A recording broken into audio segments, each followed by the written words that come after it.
This is such a big week when we do look at earnings. We have 65 companies reporting from the S&P, 8 from the Dow. We have Microsoft, IBM after the bell today. What companies are you looking forward to most hearing from?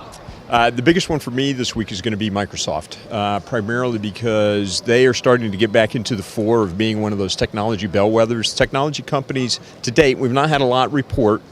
Out of the S&P 500, we've only had 52 companies before today reporting that have already reported earnings, so we're getting a full slate. But anyway, and that's also true in the IT side. But Microsoft has been interesting. Last quarter, they signaled that they are absolutely shifting their business and they're starting to get some success with it. They still depend upon commercial revenue quite a lot, meaning what they're doing on the server side, what they're doing on the Windows side, the enterprise side. But what's interesting about what they're doing now is they're migrating all of those commercial businesses onto the cloud. So they're following the lead of Google, which has been quite successful. That should increase their margins. So for Microsoft, we're looking for four things. How's the commercial business doing? Is the revenue still increasing? And what are going to be the increase in the margins by moving to the cloud? How is their retail and gaming business doing?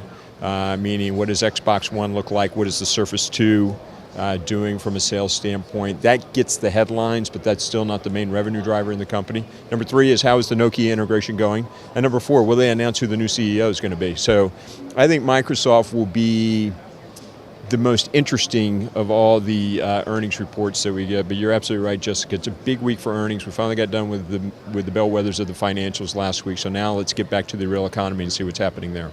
Now, after the bell, we will be hearing from IBM, and they've obviously been trying to diversify the company. Is the next big question what's next when we're looking at their earnings today? Yeah, I think it's that way for all of the old line economy companies. You know, what's next? The way we do business, the way we live our lives is evolving at a rapid pace. There's some new gadget or applet or something else that we have to deal with, and as a company like IBM, which has been very successful, I believe, over the last 20 years in really evolving their business. It started when Lou Gerstner took over the firm back in the 90s and started changing the personality, really the personality of the firm. So yeah, what is IBM going to tell us next? Where do they go? The consulting business is doing well. Even the enterprise computing business is doing well.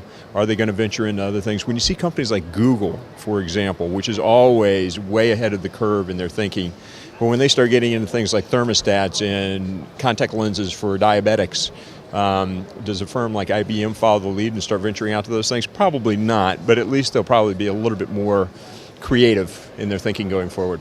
And another fun one we are getting on Wednesday is Netflix. Now, the last time I talked to you about Netflix in the previous quarter, we talked about how it's now this virtual Hollywood. It's winning Emmys, winning Golden Globes, now it has a film being nominated for an Oscar. Are you looking to subscriber base again? Is that where the big focus is? And cable providers?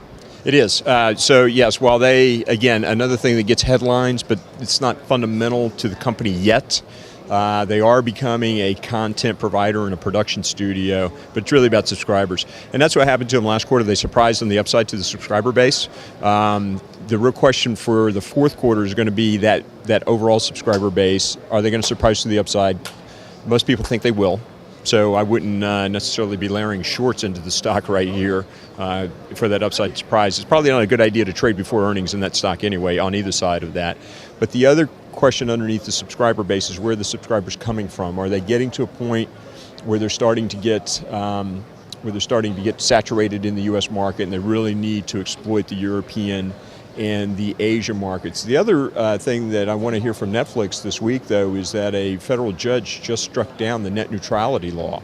So this is going to be a big impact to them if, in fact, it sticks, meaning that the people who provide the pipes can now either slow down their content or charge them a higher level. There's no neutrality in that anymore. So that will probably be a big impact to Netflix as the bellwether, but then to other companies like Hulu and anybody else who's streaming content using somebody else's pipes. That's going to be a big story, I think, in their earnings report.